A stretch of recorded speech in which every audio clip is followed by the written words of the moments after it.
things people talk about in desirability of success, all of the elements.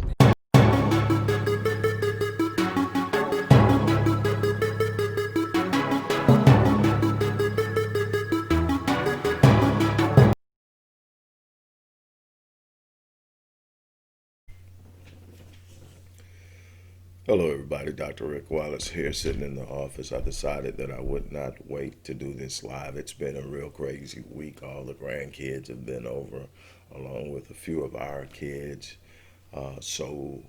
My space has been invaded, and the time to do a live, those aren't the best times because they are going live. And then I got my youngest grandson. He thinks if I'm on camera, he needs to be on camera. So some of y'all have already met him. He'll just bust in. So I decided to do it this morning, early after I finished some of my have to dos this morning before the day got started, before anybody else got out of bed. This morning I wanted to touch on this Nick Cannon thing and black council culture. Um, my take on it from the Nick Cannon side, I addressed it when it first popped off, but I addressed it more from the point of we needing to have our own so that we don't have to bow down or back off or cower down when we say something we believe in or we speak our truth. We can stand on our square, as Nick said initially. I want to touch on that. I'm going to do it as quickly as I possibly can, but I definitely want to touch on a few different components and elements of this entire thing, and I'll let you know where I stand on it. And you can take it and you do what you want to with it, because everybody's going to have a certain way they feel about this based off of their own experiences. So I'm going to deal with that. Before I do, I want to remind you that we are still pushing to do this 15 city tour. We need your support so that we can move into some of the most urbanized and negatively impacted inner city inner city communities for blacks, to implement the Black Man Lead program. To This is not a speaking tour. This is me taking programs that we've created and we have tested over time that we know works, and taking it to cities where it's desperately needed, where our young men are falling at a massive rate, where our young men are being caught up in the system and incarcerated, being alienated in public school systems. We need that. Also, restoring Ghettos Forgotten Daughters, where we're dealing with our young girls. We're giving them a sense of identity. We're giving them a sense of purpose. We're helping young women who have suffered during their childhood heal. We need your support so that we can move that around. We also need your support so that we can continue to execute the programs we already have moving. Go to the description box, look at the first paragraph. It will tell you how you can support the work we do here at the Odyssey Project. Myself, my wife Marion, and the rest of the team, we appreciate you guys and your support that you show us on our different platforms, but we need to take this to the next level. This is the time that we're going to make moves that will show itself or show themselves 10, 15, 20, 30 years from now. We have to be willing to be in a position to give in things that will not produce an immediate return. I have said on more than one occasion, what we need now are men who are willing to plant seeds that we may not even live long enough to see come to fruition. We need farsightedness. We need the ability to be able to see beyond the now, the need to be patted on the back and told how awesome we are, and have our accolades measured before us. We need men who are going to sit up and let their legacy be the most important thing to them, the thing that they leave behind be the most important thing to them. I told you a million times, from the first channel to this channel to all the other platforms, Facebook, Twitter, and Instagram, and so forth. I've always told you I'm not here for the approbation and approval of anyone. I'm not here for the likes and the shares. My ego doesn't need stroking. I'm not here for that. I'm here because I believe I have something to offer. I'm here because I've put over 30 years of research into understanding our plight from multiple perspectives, and I have solutions. I have shared with you the blueprint 1.0. If you haven't seen that, you need to check it out on our site. I have shared with you Black Men Lead. I have shared with you Music is Life. Marion and I have brought to you Restoring Ghettos Forgotten Daughters. Look, we are on it, and we must continue to be so. So we're asking you to be a part of what we're doing. Yes, we need your financial support, but we also need you to participate. And on that note, I'm going to move off into this. For those of you who don't know, Nick Cannon had a podcast. I'm hearing roughly about a month ago. I haven't listened to the podcast. I've just heard some things that were said on it. He had a podcast and he went hard. And then he doubled down on that podcast by big upping the speech the Honorable Minister Louis Farrakhan did, I believe, on the 4th of July.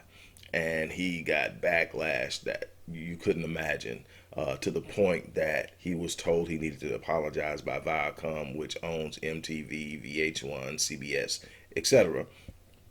And he refused initially to apologize, and they let him go, and there was a big backlash. Blacks were coming up. And I said at the time I responded to it, I really wasn't going to jump on the whole train from the perspective of what Nick did, because I didn't know yet how Nick was going to respond. And I've been in a position too many times where I jumped on and went hard in the paint for someone who folded. I can't tell you how that feels. So I said, and I talked about, if you go back and you look, you'll see my focus was primarily on what we need to do as a people. We are on their platforms, and I've lost the channel. So here I've, been in Facebook jail. I've been checked and told what I can say while I'm watching others do what they want to, and seemingly without consequence. And so my whole focus was we need to build our own. And I told you that, some of the processes have already been initiated with new black media, alt black media, and so forth. And we need to continue that. We need to present a capacity to tell our story our way, to present a new narrative, to give our children something that they can watch, listen to, and study from our perspective, to provide resistance via media to the narrative that's constantly written by white mainstream media about blacks. That's so important. But what I want to talk about now is, now that we have a clear idea of how Nick is ultimately approaching this, because he started out with saying what he said, and then he went to a double down on it. Look, I'm catching the square. You can't fire a boss. And I mean, he fired back. He was holding his ground. And I said, okay, this is about to get rough, because I know who he's dealing with. And so I know this is about to get rough. So we're about to find out if Nick is really about that life. We know that Nick held his ground with NBC and ended up losing his job at NBC. We know that. We know that he will go the distance. We know that when very few celebrities were backing Cap. Now, depending on where you stand on that, that may be a good thing or a bad thing. But when the thing was, Cap was seen as a black renegade or a provocateur by mainstream, Nick was one of the people that stood there and spoke openly about it, did open and spoken word about it, clearly stating his position and talking about the reason why Cap kneeled. It was Nick Cannon that did that. Nick has done some things that a lot of other celebrities have not done. So you have to actually look at the full body of work before you start to judge this last situation and how he moved about it. Now, what happened is something between him saying, I'm catching a square and I'm not getting off my square and you can't fire a boss. He comes back and says, look, I've hurt some people. I hurt a group of people badly, and I'm really embarrassed by it and ashamed or something like that. And I apologize. Now, obviously, some people got in his ear. Some people told him to weigh the cost. From what I hear, Nick is roughly worth anywhere between $50 and $60 million. Now, depending on how you look at that and what you're planning on talking about doing the rest of your life, and I think relatively speaking, he's a young guy, so he's still trying to build and create. I know he has at least 2 kids. He has children with twins with Mariah Carey. So if he's building in that sense, he's building for the future of his children, which should be pretty solidified. She's worth a lot more than him, so the kids are going to be okay. Okay, but whatever it is he's thinking about the bag, because that decision was a bag decision in my opinion. My opinion was somebody talked to him about the bag. Look, man, you're messing up your money. Nobody else is going to mess with you. Here's the thing, from what I understand, Diddy reached out to him and told him that he had a place at Revolt TV. What that looked like, what the money looked like, I don't know. What I'm gathering is he actually put Viacom. This is me just knowing how the industry works from my time dealing with them. This is how the industry works. He took such a strong stand and had such a powerful impact that actually it put Viacom in a situation where they needed an apology. Him taking that strong of a stance and actually being willing to throw it down would have had a similar effect to what Dave Chappelle did.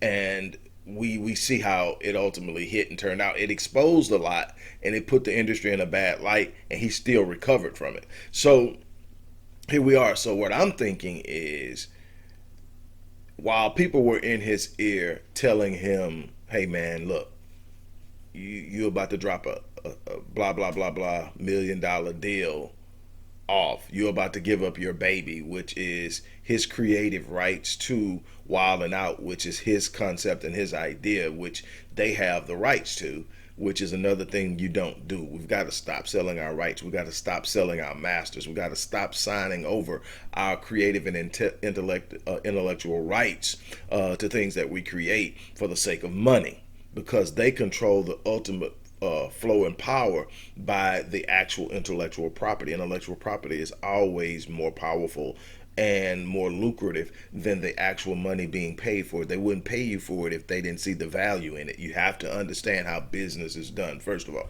But anyway, so people are in his ear. At the same time, Viacom has come and say, hey, look, man, if you just go ahead and issue an apology right now, it don't even have to be a formal apology, just something that's clear and precise, saying that you were out of line and you apologize. This is what we're going to do for you down the line. And he obviously sitting up thinking, about the bag. Okay, here's the problem. As long as we're focused on the bag and not the vault, we're going to always have these problems. We're going to have these problems at every level. See, he's having that problem at a level that most people can't relate to. He's a millionaire, but he's having that problem because they still control things, no matter how wealthy you get.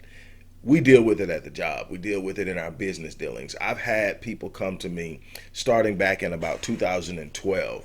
It started to crank up with my clients. People who know me know that what I do in the human performance, personal performance psychology, counseling, consulting, and all that stuff is high ticket stuff. Most of the stuff I do is high ticket stuff. It's not cheap. I'm good at it, so I can write that check. I can write that ticket. I can write that invoice. But a great deal of my business was coming from companies and individuals that don't look like me.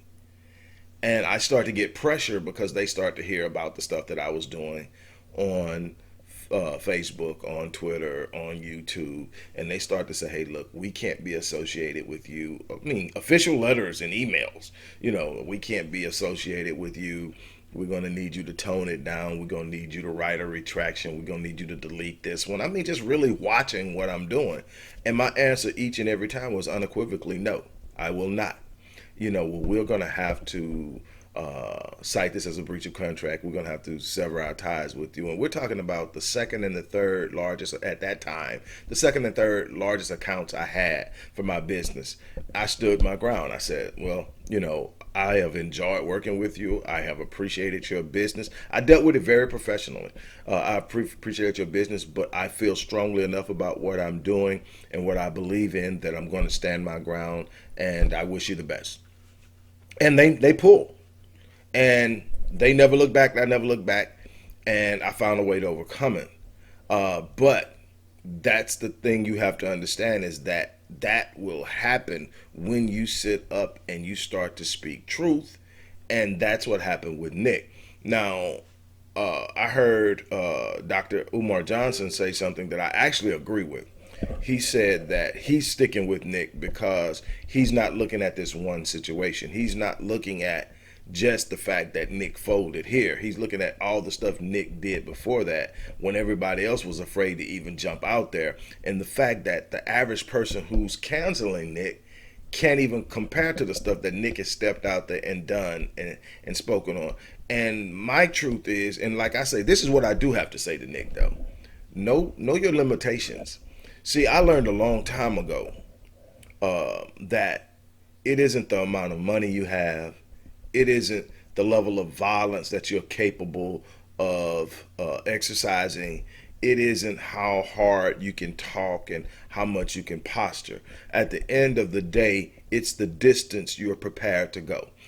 You don't have to be the toughest person in the sense of going out there throwing hands. You don't have to be that person that's about the gunplay. You don't have to be the person that's got all the money backing you so you could just pick up the phone and call and make something happen. But what you do have to be is that person that either it's going to happen or I'm going to die trying. And if you're that person, if you're really about that life, you're going to have some bumps and bruises. I can tell you. I have had my share of bumps and bruises because there's just certain things I'm not going to fold on, certain things I'm not going to quit on, certain things I'm not going to back up on. I'm going to take my stand. And the saying that Nick spoke on about catching a square is an old fighting term that we used to use back when I was growing up. Catch a square. And what that meant is take your stand right here. I'm not moving off my square. You're not moving off your square. Somebody going to have to give. And you go for what you know, and the best man wins. Sometimes you win, sometimes you lose, but you're going to have to catch squares in life if you truly, really want to progress in this thing. And you got to have a mindset that says, look, I'm going to get it or I'm going to die trying. Either way is okay with me, but what I will not be do is caught quitting, caught turning around. And that's what people saying. You got to know when to fight. And I agree, you do have to know when to fight, but you need to make that decision before you start the fight. Once you start the fight, you got people invested in the outcome of the fight that are looking at you and seeing what you're going to do and saying, man, now we got something. Man, it's so many people that were emotionally invested. They were invested in what Nick did because they had been following Nick. They had been seeing what Nick was saying. They were on board with Nick. Nick's somebody that's speaking that truth and not going back down. But see, there's a big difference between the average person out there speaking and Minister Louis Farrakhan and Professor Griff and a couple of other people that Nick had on his podcast that were speaking unapologetic. Both Griff and Minister Farrakhan have been doing this thing for years and have taken the bumps and bruises that come along with it and are willing to continue to take them, and they're not backing down. They have solidified their position to the point that their support doesn't waver, and they know who they can trust and who's behind them, and they're going to speak their truth no matter what, and it comes at a price. You know, even with Minister Farrakhan, it comes at a price. You know, you don't know what's going on mentally, emotionally, and psychologically with people that take on that much pushback constantly. That's a stress factor that I could talk about literally all day long that everybody deals with in life. You're dealing with a level of stress, and how you manage that stress, how you mitigate that stress is going to go a long way in your heart health, in your organ health, in your mental health. And to be constantly at odds with something that's constantly threatening your very existence has a hefty price to it. That's why you have so many mental health issues in the black community with young black males, because of the stress and the strain that's put on them specifically. That's why you have black women who lead the nation in depression, because there's so much stress placed upon them in the roles that they're being asked to live out and to carry out. We have to understand that has a psychosomatic influence, which means that the mind is, in how it's interacting with the world, it's having a direct impact on the body. It's called psychosomatics. And what you need to understand is that is having a place. So when you got somebody that's in their 80s, like Minister Farrakhan, that's been doing it that long, it's taking its toll, but he's standing as a soldier in what he believes in, and he speaks unapologetically what he believes in. A great deal of my respect isn't that I always agree with him, it's that the brother doesn't back off his square. Other people that are out there that don't back off of their square no matter what, I have a respect for. Whether I like them or not, I have a respect for them. I have a sense of honoring that kind of desire, and that's the kind of life that I'm trying to lead. I'm trying to lead a life that nobody can come up to me with a dollar amount and back me off my square. No one can come up to me with a threat on my life and back me off my square. No one can come up to me and threaten anything that I care about and back me off my square. I cannot be backed down, and that's a part of my manhood that I embrace.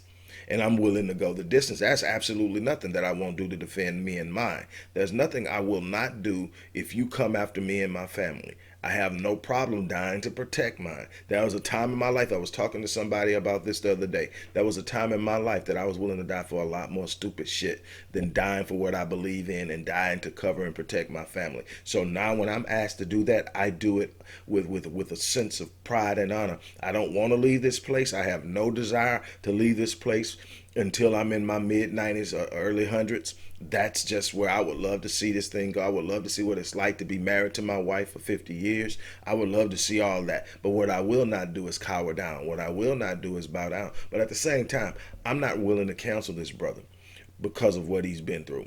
I don't know his situation. I don't know what he's going through. I know he does suffer from an some kind of immuno disease. Maybe lupus or something like that.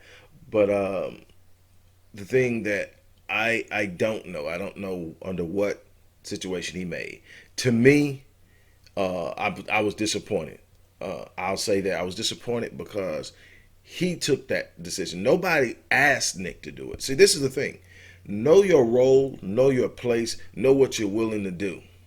You know, one of the things that my wife had to learn about me is that I was not going to take the safe road. That used to bother her when we first got together.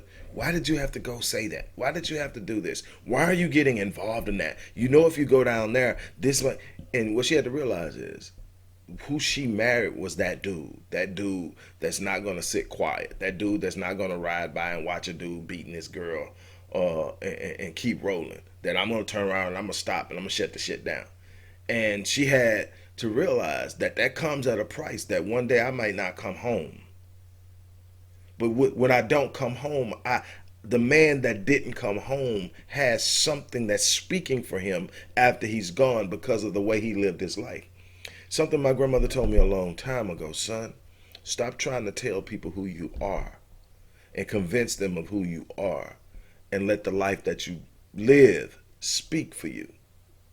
Stop trying to make people feel a certain way about you. Let the life that you live speak for you. Let the life that you live become your legacy. And I tell people all the time, the first half of my life was about me being selfish. It was about me doing what Rick wanted to do, about Rick proving what he could have and what he could drive and where he could live and all that stuff that you didn't have in the community growing up and in the hood growing up, and just showing people. The second half of my life, I have told you, since my 30s, the second half of my life has been about my legacy.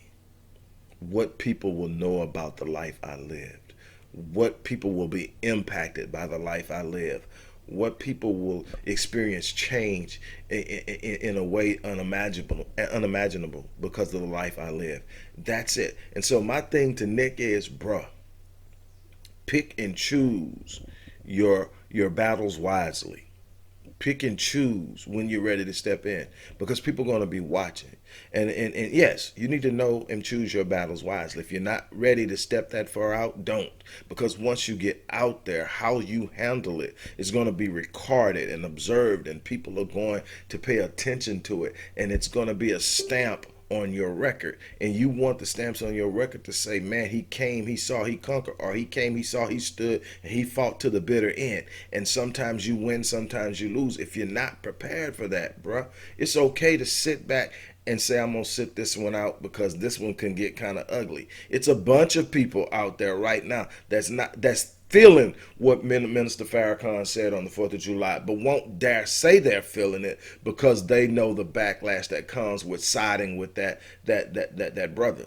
They know what it's like to sit up and say, man, I believe in what Farrakhan is saying. What? You're automatically going to be tagged an anti-Semite. You're automatically going to be tagged a person full of hatred. Why? Because that's the badge and the jacket that was placed on his back a long time ago.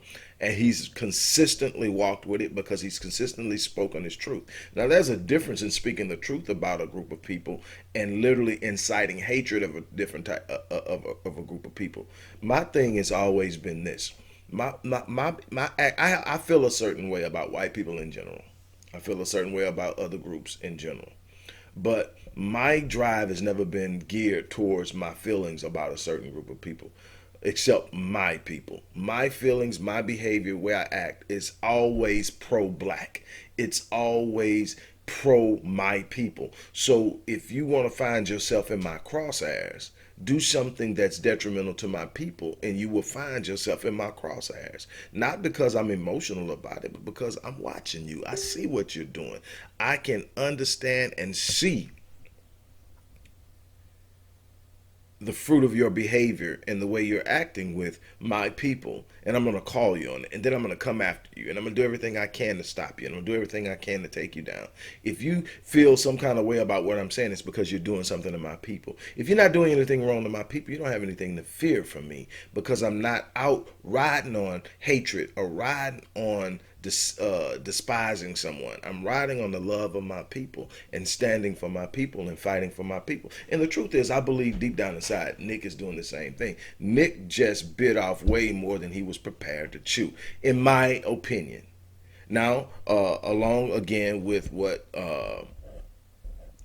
Dr. Johnson said, look, I'm going to stick with the dude. You know, I'm going to consistently stick with him until I see a pattern of him doing something. You know, nobody's perfect. Nobody does everything. I think we've all had to backpedal at some point. And I've had to say things and retract things that I've said on here that I realized later wasn't quite accurate. And I have no problem with doing that. But if I stand on something about me and how I feel about my people and another people that's oppressing my people, I'm not backing off of it. I'm going to take the lumps and the bruises and them taking my ad revenue and all the other stuff that's happened to me over time. I'm going to deal with it because at the end of the day, that's what's important to me, is standing on the truth to where my people know at least he's going to be honest. He's going to be straightforward. He's not going to back down. I'm going all out to the end. And my thing is, I think at the right time and in this, I think Nick will come around. That's my personal opinion. I'm not throwing him to the wolves. I'm just simply not willing to do it because there's too much he did before this. And just the kahunas he had to have to step out and do it in the first place. But on the backside of that, I'm going to close with this.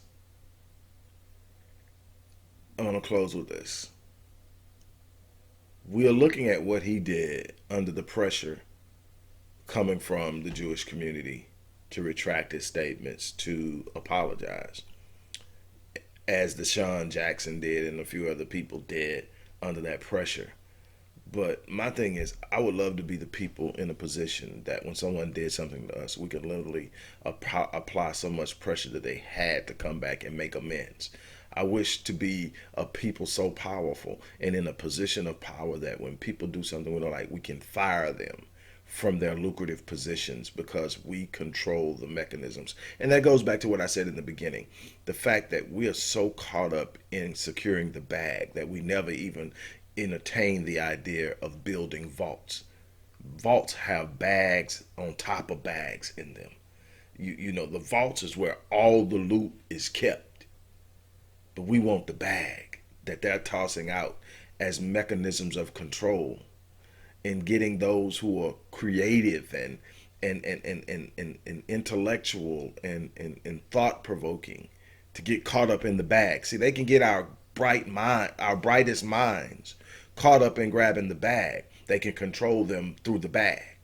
But if we had the mindset to build the vaults, we could pay our brilliant minds. We could pay our community leaders. We could pay those who have the ability to incite change.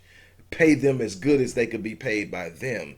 Keep them in a situation where they're being rewarded for being who they are instead of being alienated and mishandled.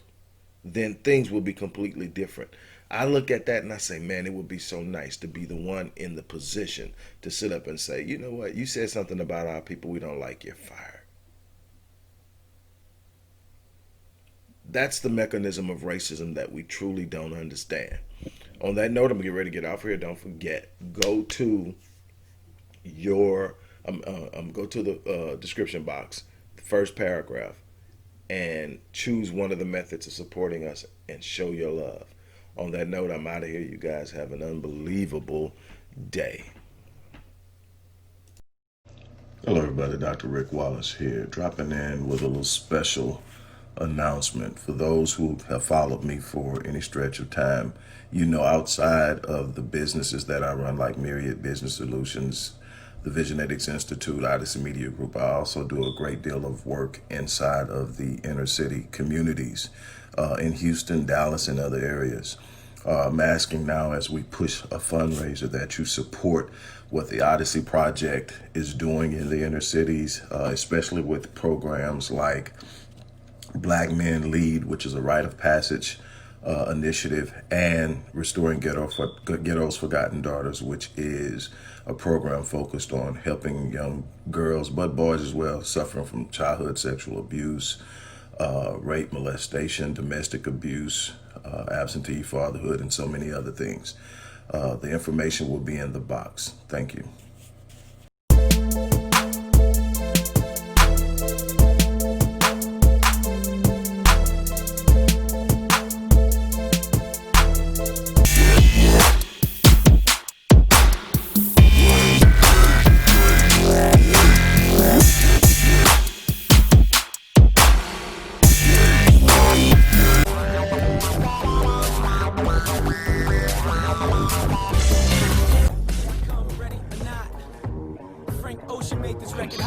From a conceptual perspective, things people talk about it as all of the elements